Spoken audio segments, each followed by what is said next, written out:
அன்பர்களுக்கு வணக்கம். ஆன்மீக சிந்தனை மூலமாக தங்களை சந்திப்பதில் மிக்க மகிழ்ச்சி. ஒவ்வொரு வருடமும் புரட்டாசி மாதம் வந்துவிட்டால் திருவண்ணாமலைக்கு போய் கோவிந்தனை பார்க்கணும் என்பார்கள் என் அம்மா. ஒரு வாரம் முதுமையின் காரணமாக போக முடியவில்லை. பகலில் சிறிது கண் அயர்ந்த நிலையில் கனவில் வந்து மாடு மேய்க்கும் சிறுவன் போல் என்ன இன்னைக்கு வர மறந்துட்டியா என்று கேட்டாராம். புரட்டாசி 3வது சனிக்கிழமை என்பதை மறந்துவிட்டதற்கு வருந்தி உடனே கோவிலுக்கு சென்றார்கள். திருவண்ணாமலையில் கோவிந்தனா?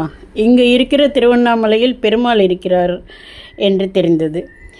ஸ்ரீவில்லிபுத்தூரிலிருந்து வடக்கில் சுமார் 5 கிலோமீட்டர் தொலைவில் மேற்கு தொடர்ச்சி மலைகளின் பின்புறத்தில் திருவண்ணாமலை என்று ஒரு ஊர் உள்ளது.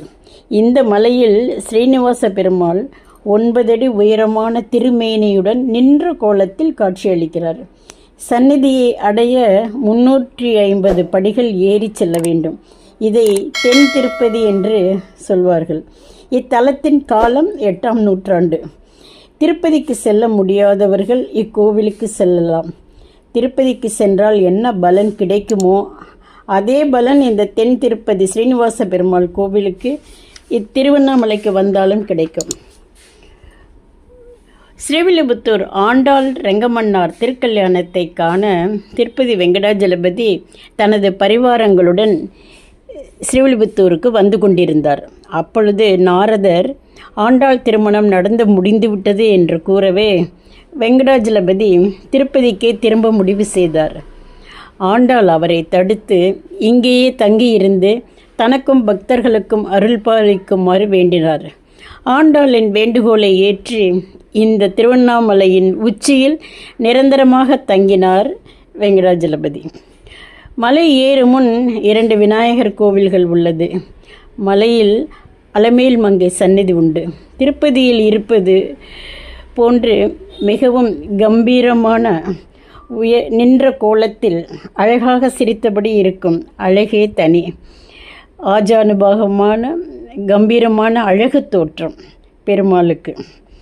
மலை மீது இருந்து பார்த்தால் சுற்றிலும் வயல்களும் மேற்கு தொடர்ச்சி மலைத்தொடரும் பார்க்க அழகாக காட்சியளிக்கும். இந்த கோவிலில் காவல் தெய்வமாக கற்பண்ண சுவாமி இருக்கிறார். இங்கு புரட்டாசி சனிக்கிழமைகளிலும் மாதாந்திர சனிக்கிழமைகளிலும் பக்தர்கள் கூட்டம் அதிகம் உண்டு. குழந்தை பேர் இல்லாதவர்கள் ஒவ்வொரு சனிக்கிழமையும் தொடர்ந்து வந்தால் குழந்தை பேறு கிடைக்கும் என்பது பக்தர்களின் அசைக்க முடியாத நம்பிக்கை. கிரிவலம் நடத்தவும் ஏற்பாடுகள் செய்யப்பட்டுள்ளது. திருநெல்வேலி, தூத்துக்குடி, மதுரை, தேனி, தென்காசி மாவட்டங்களிலிருந்தும் பல்லாயிரக்கணக்கான பக்தர்கள் ஸ்ரீனிவாச பெருமாளை தரிசிக்க வருகின்றனர். ஓம் நமோ நாராயணாய நமக. மீண்டும் சந்திப்போம். நன்றி.